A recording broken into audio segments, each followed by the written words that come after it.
Queridos irmãos, no Evangelho do domingo passado víamos Nosso Senhor abolindo as leis de pureza ritual que eram características da religião judaica e, por isso, removendo um obstáculo para o entrosamento com aqueles que vinham do paganismo para a fé. Ora, Nosso Senhor, depois de abolir esses preceitos, vai para a região de Tiro e Sidônia. Então acontece um episódio que a liturgia salta, que é o episódio daquela mulher Ciro-fenícia, que pede pela cura de sua filha endemoniada. Então vem o evangelho da missa de hoje. Jesus saiu de novo da região de Tiro, passou por Sidônia e continuou até o mar da Galileia, atravessando a região da Decápole. Ou seja, ele se move em território totalmente pagão. Tiro, Sidônia eram regiões fortemente influenciadas pelas regiões caldeias, fenícias, pelas divindades babilônicas e assim por diante. Ele vai para a região da Decápole, que são 10 cidades, muito marcadas também pelo paganismo, pela cultura romana, inclusive. E continua até o mar da Galileia, que também tinha uma influência pagã bem considerável.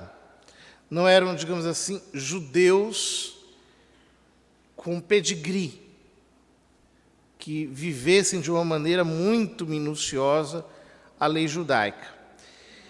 E é ali que trazem a Jesus um homem surdo que falava com dificuldade e pediram que Jesus lhe impusesse a mão. Ora, o homem surdo que fala com dificuldade é uma imagem de quem não conseguiu ainda absorver a verdade da fé. São Paulo diz que a fé vem pelo ouvir a palavra de Deus. Ora, o homem surdo não consegue ouvir a pregação da palavra de Deus e, portanto, ele fala com dificuldade, ou seja, a sua profissão de fé é falha, é deficiente. Aqueles homens pedem que Jesus lhe imponha a mão, porque, em geral, era assim que ele curava os doentes. Mas, nesse caso, Jesus não faz isso.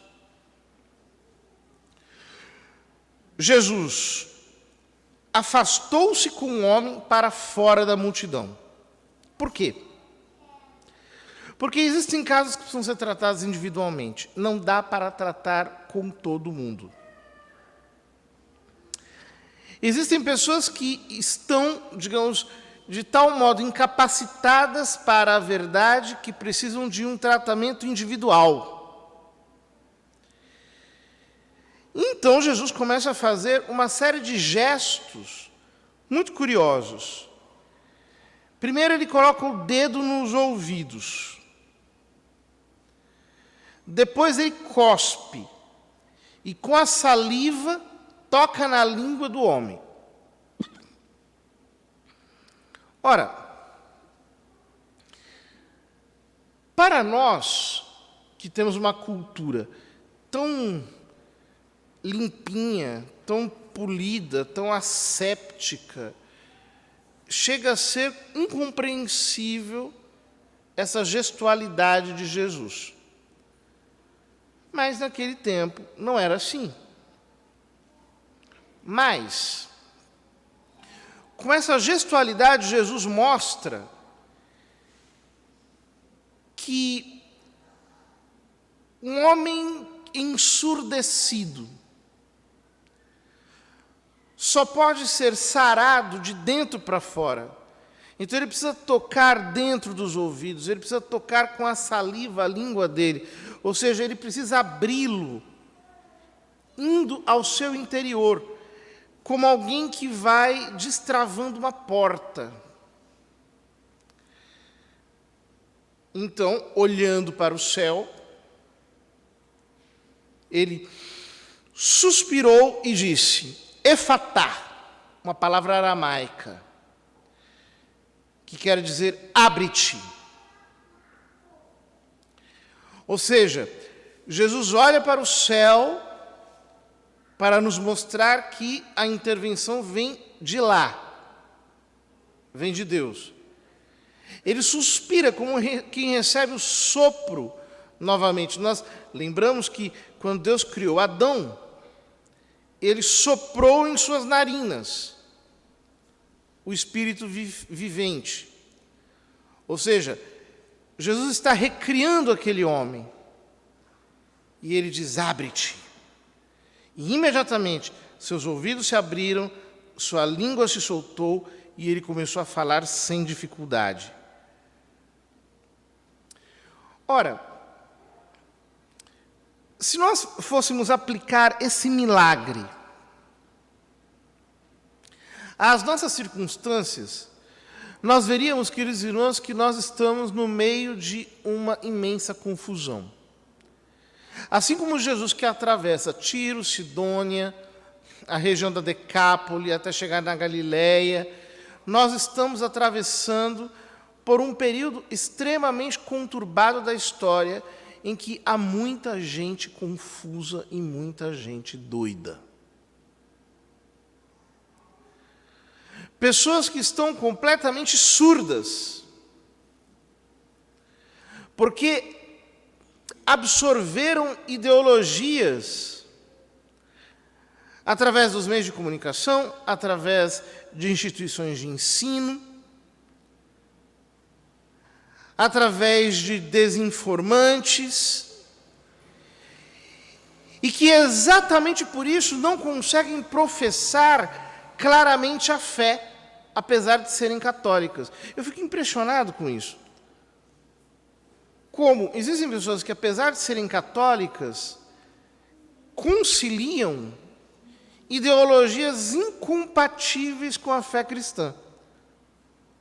Por exemplo, simpatizam com ideologias opostas à defesa da família, com ideologias que relativizam a sacralidade da vida, com ideologias que pregam a extinção da propriedade privada e, portanto, abolem o 7º mandamento do Decálogo, que nos proíbe roubar, com ideologias das mais malucas, que se difundem através dos meios mais corriqueiros.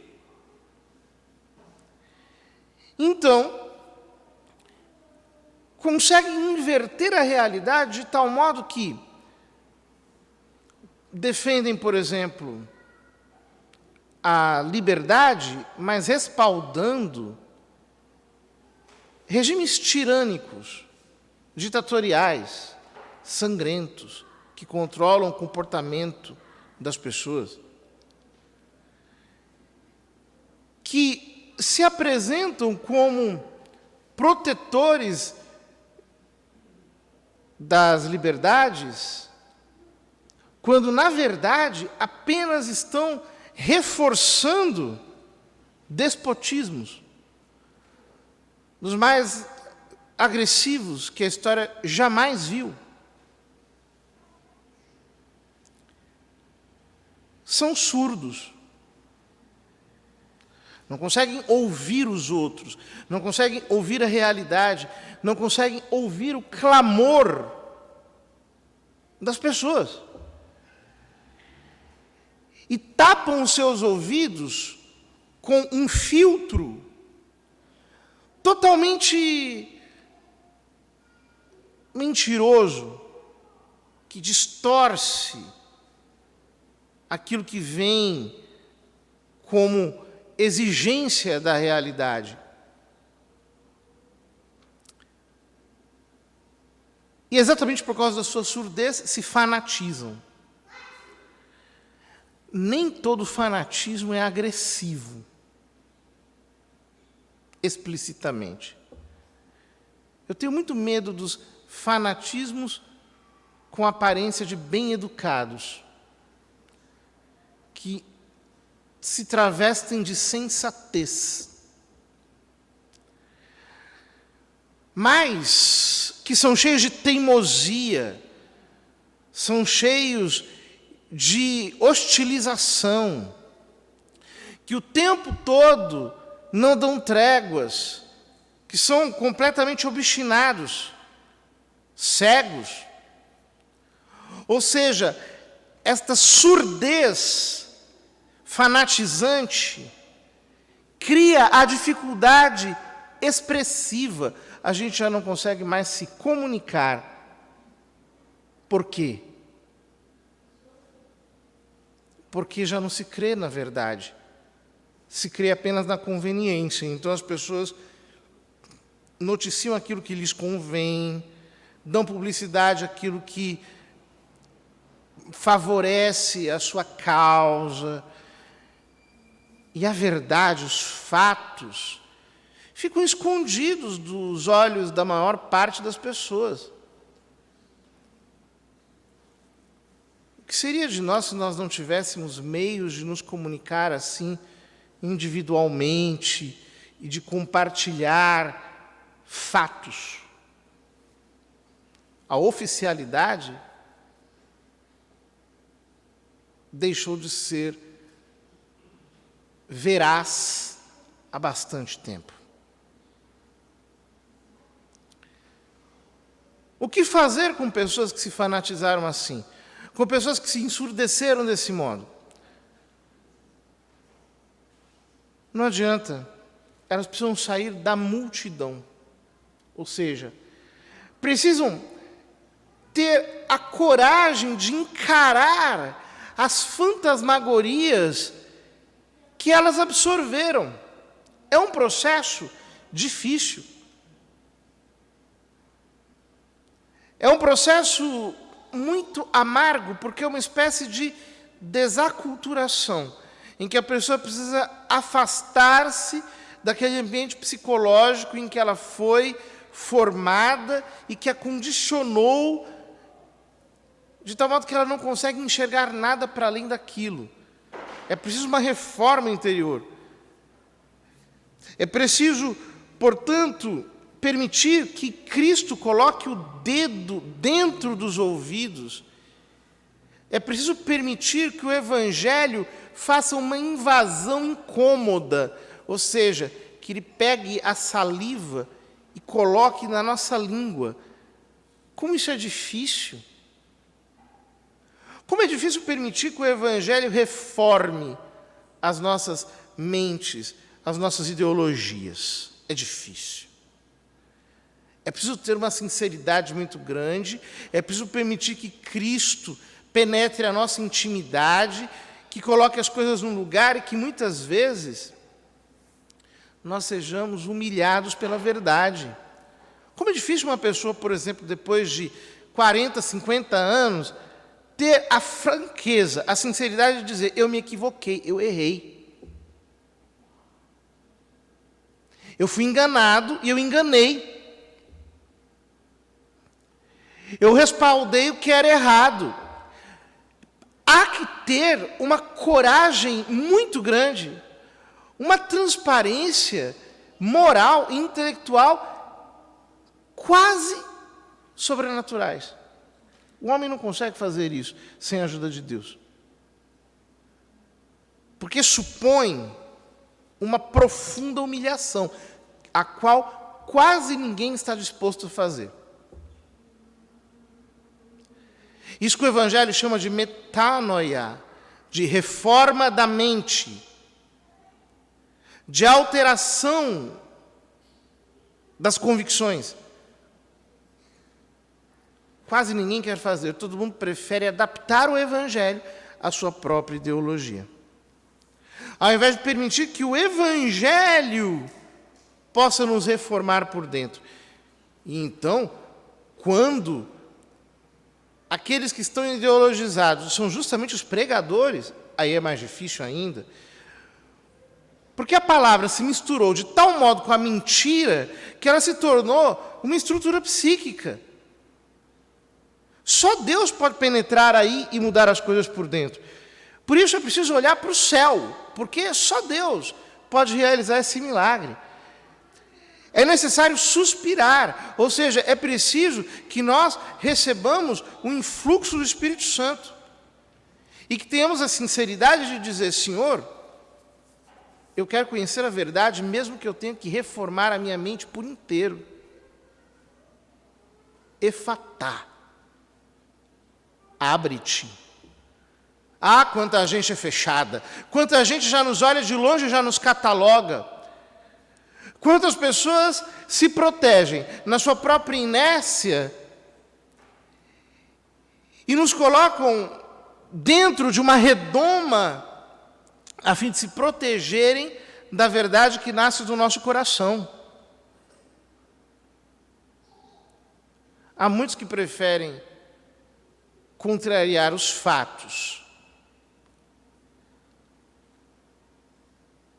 e relegar a sensatez à loucura, porque estão trancados. Nós precisamos pedir, Senhor, abre-me. Abre-me. Eu preciso ser aberto. Ah, mas eu já tenho 60 e tantos anos de idade, a minha mente já foi formada dentro dessa perspectiva, eu não consigo mais sair disso. Estamos precisando de um milagre. Efatá, abre-te. Nunca é tarde demais para se encontrar com a verdade. É preciso sair desses lugares de segurança que nós nos erigimos. É preciso abandonar a unção da surdez. Ou seja, quando nós transformamos a surdez em teoria, a surdez em modo de pensar, a surdez em uma forma de audição, precisamos sair dessas zonas de conforto, porque quando nós nos abrimos para a graça, os nossos ouvidos se escancaram, a nossa língua se solta, nós começamos a falar sem dificuldade, nós começamos a ver a realidade sem dificuldade. Veja, Jesus recomendou com insistência que não contassem a ninguém, mas quanto mais ele recomendava, mais eles divulgavam. Sabe por quê? Porque ninguém consegue segurar a força da verdade. A verdade tem um poder torrencial. Os fatos não conseguem ficar trancados, eles gritam, eles saltam aos olhos, eles aparecem diante de nós. Por mais que isso seja incômodo e as pessoas queiram enquadrar os fatos dentro daquilo que elas julgam ser o que é correto, ninguém consegue deter a verdade. Muito impressionados diziam acerca de Jesus: ele tem feito bem todas as coisas, aos surdos faz ouvir e aos mudos falar. Ou seja, assim como no princípio de todas as coisas, Deus criou tudo e viu que tudo era muito bom, agora é o povo que olha para Jesus e diz: ele faz tudo bem. Será que nós não precisamos escutar mais a realidade? Será que nós não precisamos prestar mais atenção àquilo que as pessoas dizem, ao invés de hostilizá-las? Tome cuidado. Quando você, em nome de uma ideologia, se coloca contra as percepções reais das pessoas, tome cuidado quando você hostiliza o mundo inteiro para se proteger na sua posição. Ao contrário. Quando nós estamos ao lado da verdade, quando nós examinamos as coisas como elas são, quando os fatos têm peso diante de nós, quando nós não somos surdos, quando nós não abraçamos uma perspectiva mentirosa, mas nos deixamos informar pela realidade como tal, nós não precisamos ter medo. Pelo contrário, veja o que diz o profeta Isaías: dizei às pessoas deprimidas, criai ânimo, não tenhais medo, vede, é vosso Deus, é a vingança que vem, é a recompensa de Deus, é Ele que vem para vos salvar. Então se abrirão os olhos dos cegos e se descerrarão os ouvidos dos surdos, o coxo saltará como um cervo e se desatará a língua dos mudos, assim como brotarão águas no deserto e jorrarão torrentes no ermo. Diante da horda dos surdos, dos cegos, dos aleijados, daqueles que não conseguem se exprimir de maneira correta, daqueles que não conseguem perceber a realidade de maneira correta, nós não precisamos temer, porque é justamente a força torrencial da verdade que poderá, de alguma maneira, trazer novamente saúde. Saúde mental, saúde espiritual, saúde social, saúde para todos aqueles que necessitam dela. Criai ânimo, não tenhais medo. Esta é a palavra que neste domingo o Espírito Santo quer nos dirigir como igreja. Criai ânimo, não tenhais medo. Chega de esconder a verdade. Chega de emudecer a verdade. Chega de recuar diante dos surdos. Criai ânimo, não tenhais medo. Como diz o profeta Isaías em outra passagem, primeiro eu me contive, agora eu grito com a mulher em dores de parto. Nós precisamos anunciar a verdade. Nós precisamos transmiti-la com coragem. Nós precisamos ter a alma aberta, crendo totalmente em nosso Senhor, porque Ele é fiel. Ele faz justiça aos que são oprimidos. Ele dá alimento aos famintos. Ele liberta os cativos. É Ele quem faz isso. E Deus não faz nenhuma obra pela metade. Ele vai até o fim. Aquilo que Ele começou, Ele termina. Por isso que nós precisamos crer no Senhor com todo o nosso coração. Peçamos a Ele que nos conceda essa coragem, que nós sejamos como Jesus. Que nós tenhamos misericórdia dos surdos. Que nós possamos individualmente tratá-los com amor, com caridade, com compreensão. Que nós consigamos, pelo amor, destravá-los, abri-los por completo, a fim de que o poder do céu, a força do Espírito Santo, possa abri-los. Só Deus pode fazer isso. E Ele quer fazê-lo, e quer fazê-lo através de nós.